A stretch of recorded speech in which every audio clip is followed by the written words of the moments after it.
I must admit, I am deathly curious to know how a void gate came to be hidden in the depths of these ruins.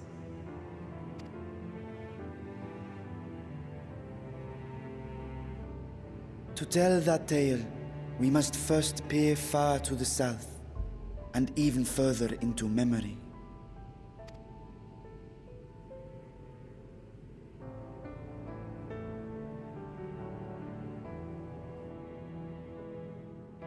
An age 5 millennia passed when the Algan Empire sent an invading force to the shores of Merasidia. The southern people rallied around the commanding figures of Bahamut and Tiamat and fought fiercely to repel the would-be conquerors. With Bahamut's defeat, however, the tide turned against them. Desperate to seize any advantage, the Mercidians resorted to summoning primal entities.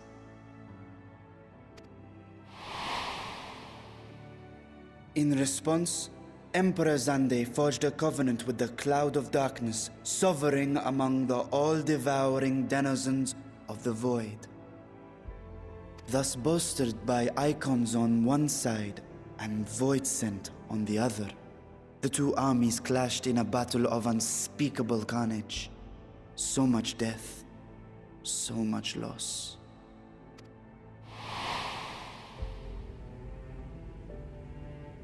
I consider myself well-versed in that period of history, yet you speak as one who witnessed it happen.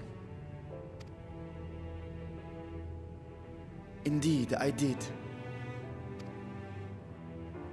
I heard Tiamat's roar of defiance and sped toward that war-torn land.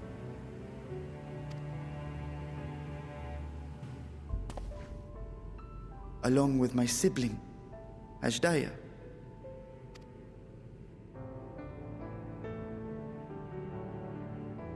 We dragons are not male or female as men are wont to classify, but elder sister is the closest a mortal tongue can come to describing what she meant to me.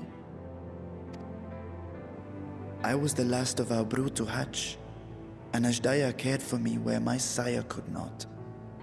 Thus I was with her when Tiamat roared. I was with her when she journeyed south, and I was with her when she fought against the Void-sent hordes.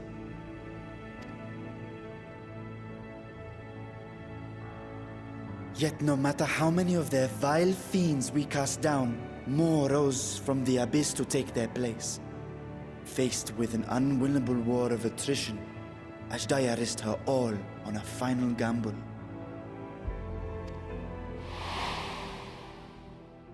She plunged through the Void Gate itself to strike at the root of their strength.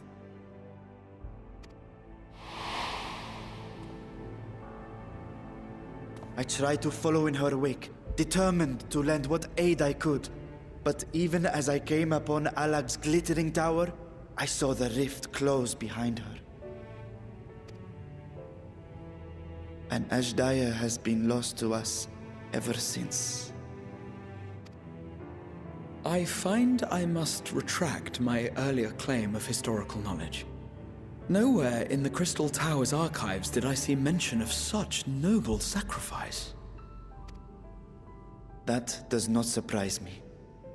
To Allagan eyes, it must have seemed as if a lone dragon, driven to madness, simply dove through the gate and did not return. For my part, I spent long years searching for the means to reunite with Ashdaya. Until I could search no more. Until Alag was dust, and the arts to open a void gate large enough to accommodate a dragon forever lost. Yet you have the beginnings of a gate right here, under the control of a harnessed device. My discovery came before Radzat was founded. Though I scoured the lands for a method to cross the rift, it was beneath the sea that I chanced to find a natural planar fissure. It was, however, far too narrow to admit a worm's bulk. Only after our city rose upon the rock, and I could enlist the aid of our talented alchemists, did matters take a favorable turn. Their dedication was beyond reproach. Tirelessly, they worked to expand the fissure, and after decades of toil, it finally grew to a size that a child might pass through.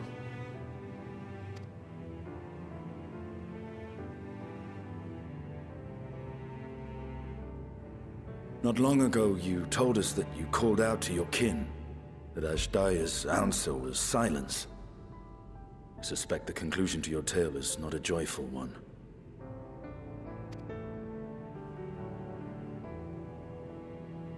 With hope in my heart, I used the simulacrum to cross the threshold. But no, I did not find her. What I found was a host of void scent, clamoring around the opening they had sensed. 'Twas but a moment, but enough. I had no choice but to retreat and allow the portal to contract once more.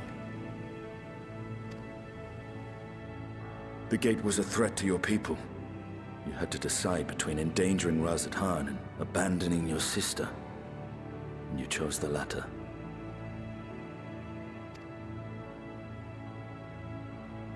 'Twas not that thy sibling scorned thy call.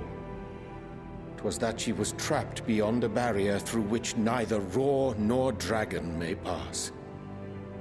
Even now, in the desolate world of the 13th. I can scarce imagine your pain, yet it was wise not to linger in that place. Too long a sojourn, and even a being of your power risks being warped into a creature of the void. You've seen this phenomenon before, when we stepped into the darkness.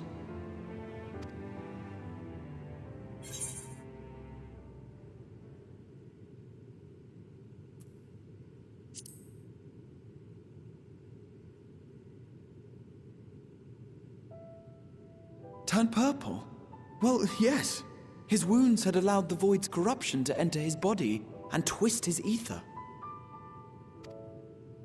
Had it been allowed to progress much longer, I presume he would have been fully transformed. Then there is little hope for Ashdaya. Ah, no. I hadn't meant to. I speak only of possibilities. The scales of the First Brood are extraordinarily resistant to ethereal fluctuations. They are the protective talisman's core components after all, and even the corruption I described would struggle to overcome. Of course. With the warding scale in one's possession, one could conceivably survive a stay in the 13th without being warped by its energies.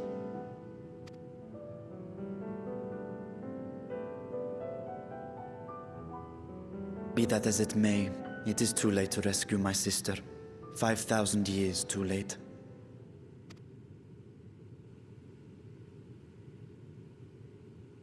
And now countless others look to me for guidance and protection.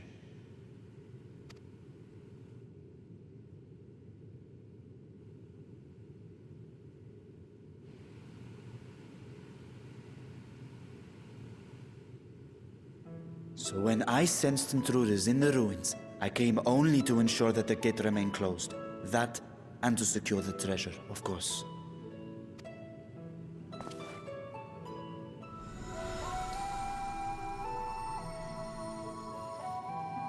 I wish only to forget the rest.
I thank you for your attendance.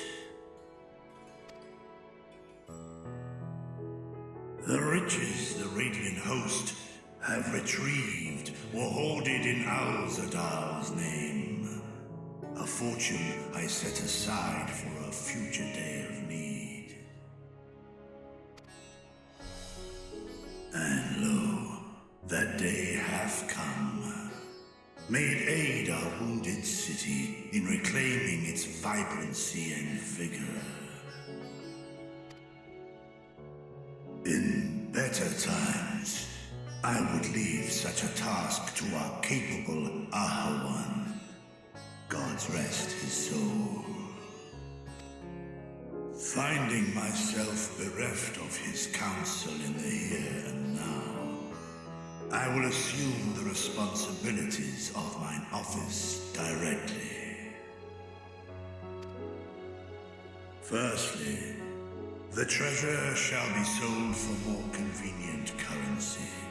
Thence, invested into the trading port of Yedlamad. Our merchants must have their operations restored, their ships rebuilt. Commerce must flow once more.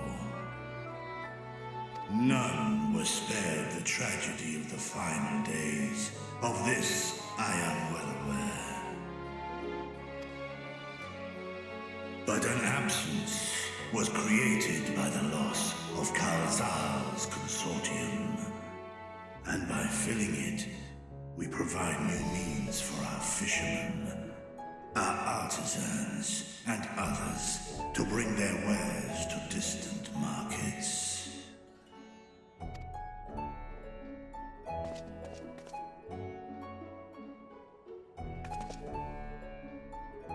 And what of the children who were left without family to care for them? That is a concern which weigheth heavily upon my mind. A simple gift of coin will soon be exhausted, leaving these young souls adrift on the fringes of our society. Nay, a proper solution is needed, one which doth guarantee their welfare for years to come. Thou hast surely seen how other nations rise to meet this challenge, adventurer. What dost thou deem the wisest course?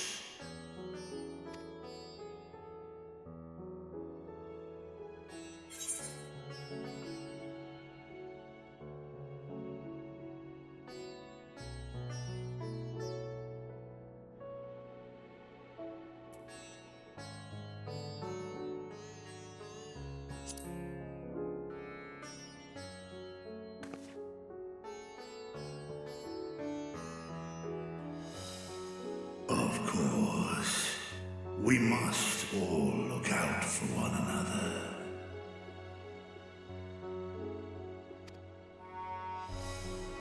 Let us put this idea into practice. A contract shall be written, requiring all who receive of Al-Zadal's treasure to commit a portion of their future earnings towards the running of an orphanage.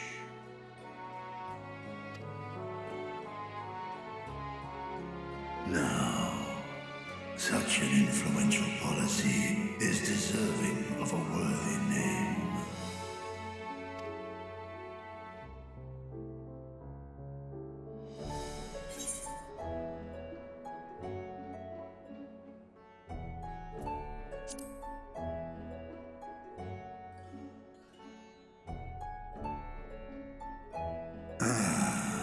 A fitting candidate.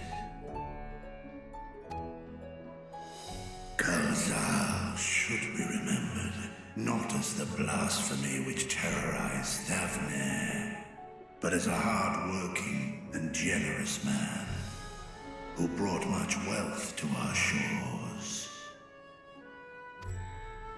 Do any among you object to this proposition? Many here lost loved ones to the beast. In that time of strife, any one of us could have broken. Any one of us may have been taken by despair. When I think of Kalzal, I feel no hatred. Only a stinging regret that we could not save him as well. Isn't that right, men?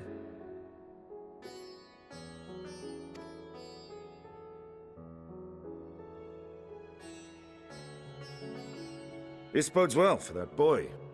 Mirad, was it? Perhaps he can cut ties with that shady peddler.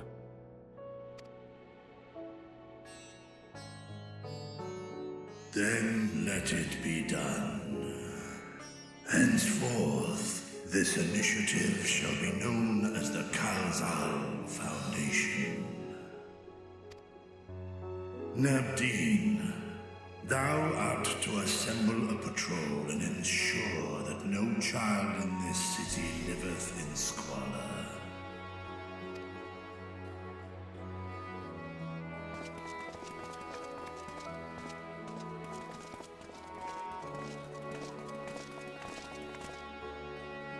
Clerks, see to the management of our funds and make haste. Our citizens must not suffer a day more than is necessary.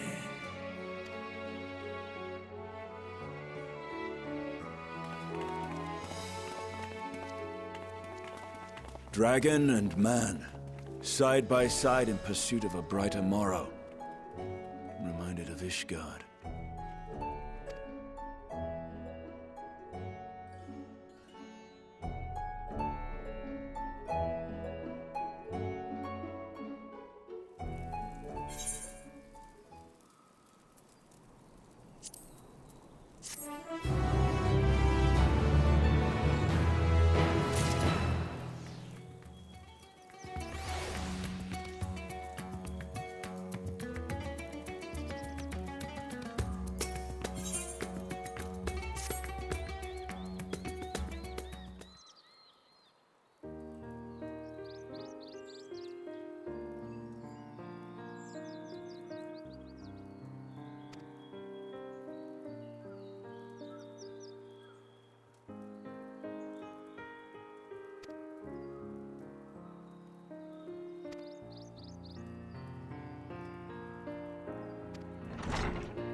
Right, here we all are.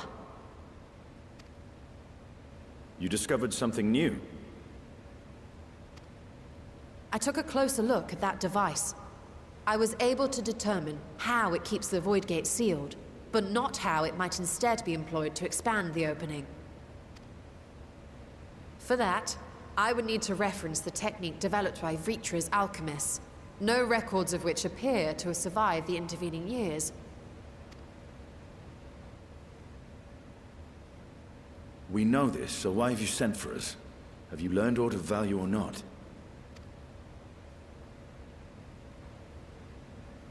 Patience, good sir. one must introduce the subject before launching into specifics. From what we understand, travel between worlds is accomplished by passing through the nebulous rift which exists between them. Picture, if you will, the moment you were called to the First.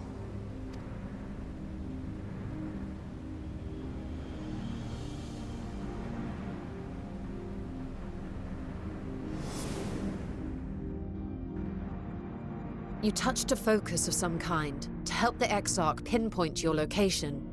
His summoning spell then channeled the energies of the Crystal Tower to begin your journey to his world.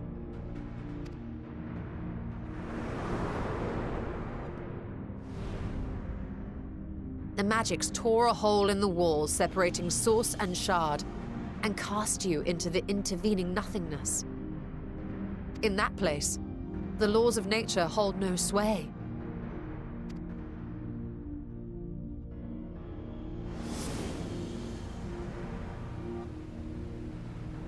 Yet even through this realm of temporal and spatial instability, you were borne safely to your destination in the First. The feat that guided you across such an unimaginable distance, both physical and metaphorical, was nothing short of a miracle.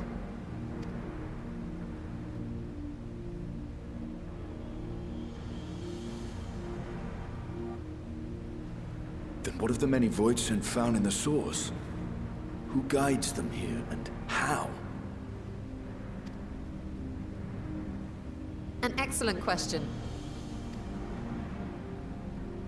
Though there are several methods by which the Void's denizens might intrude upon our world, the rituals of summoning are the most typical.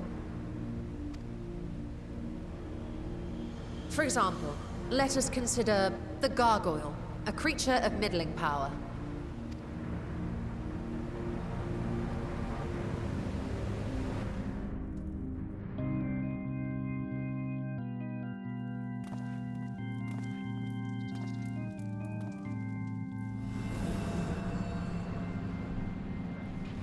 To call upon such an entity, the prospective summoner must force open a void gate.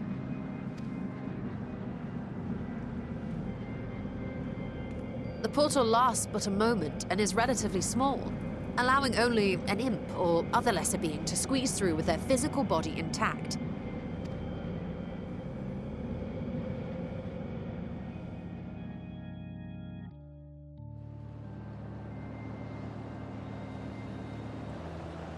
Our more powerful gargoyle, however, is too large for that.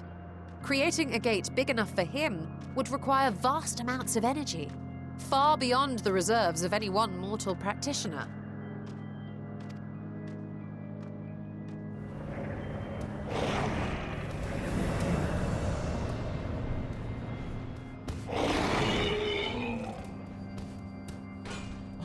Instead, 'tis far more common to bring over only the entity's soul.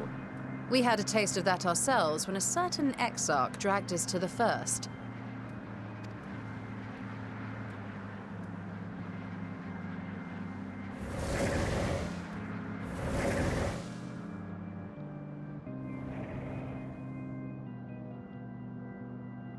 And just as our bodies remained in our world, the Voidsent's physical form is left behind in the 13th.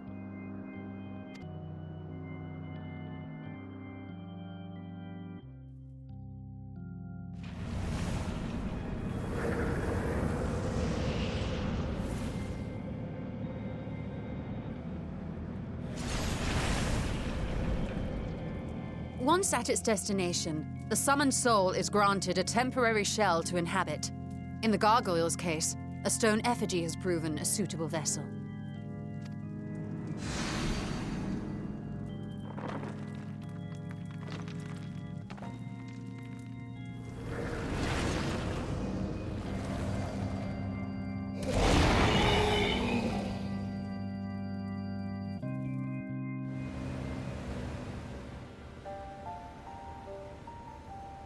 Wait.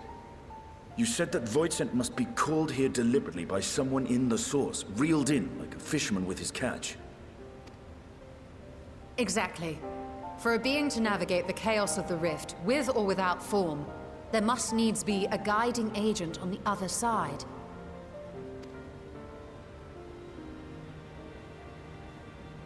When the hordes poured forth from Alag's Great Gate, it was the technologists who drew them through. Though to my knowledge, planar fissures are in essence natural passages between our world and the Void, which require no such guidance to traverse. Why is only the boundary between the Source and the 13th so fragile? So much so that it often tears open of its own accord. I believe solving that mystery is key to understanding travel between the Source and its reflections. And how do you intend to get your answers? No. The danger is too great.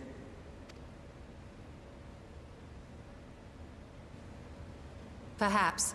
But what some call danger, others think of as adventure.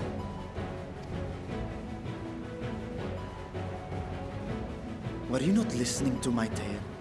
Never mind that the means to expand the gate has been lost to the ages.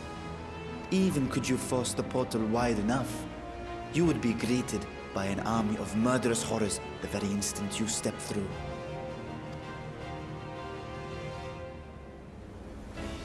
I assure you I was most attentive. And I agree that to go alone would be certain death. But if I were to bring along one who has already braved the 13th, and humbled the Cloud of Darkness, well, I imagine my chances would be much improved.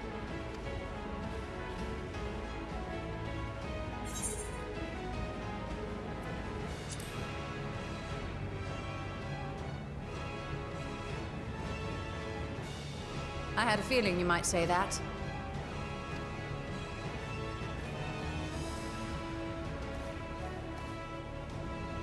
Once again, I put my life in your ever-reliable hands.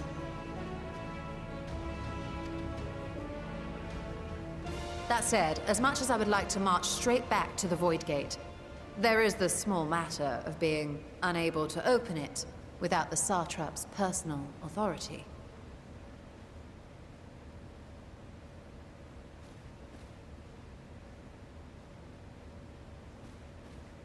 As I've said before, I will grant you and yours any boon you choose to name, provided it does not endanger my people. You have my word that we will take every precaution. Not a single Void Scent will be allowed to threaten Radzat-Han, assuming we manage to expand the portal in the first place. You have a plan. Actually, I had hoped you might help us with that. I presume the alchemists you retained supplied you with some explanation of their methodology. That they did. House Daimir was overseeing the project. Daimir. Ah, yes. The family associated with the great work.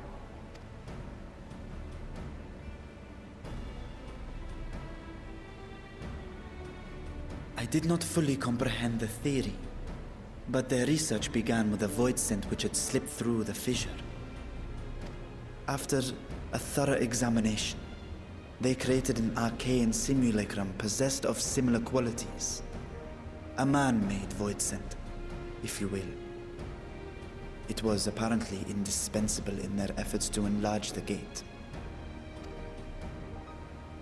A man-made void scent?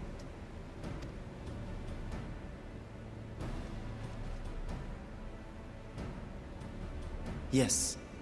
Being great admirers of the Archons, House Daimir submitted detailed notes to Charlene's official committee. They expected praise and accolades for their simulacrum, and were thus devastated to be informed that their work had been classified as prohibited material. If that's true, then those notes might still be stored in a forbidden archive somewhere.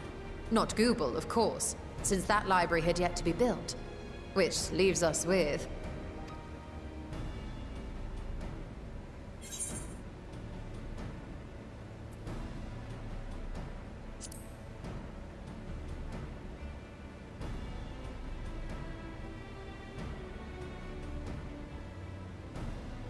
Indeed.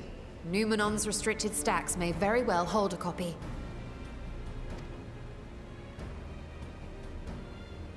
In which case, I say we head directly to Charlian.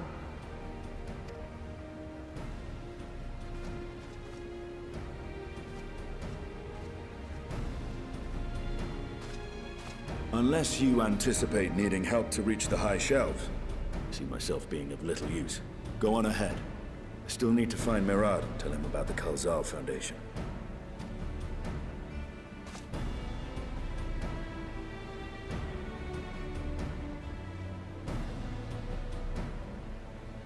Let us be on our way as well.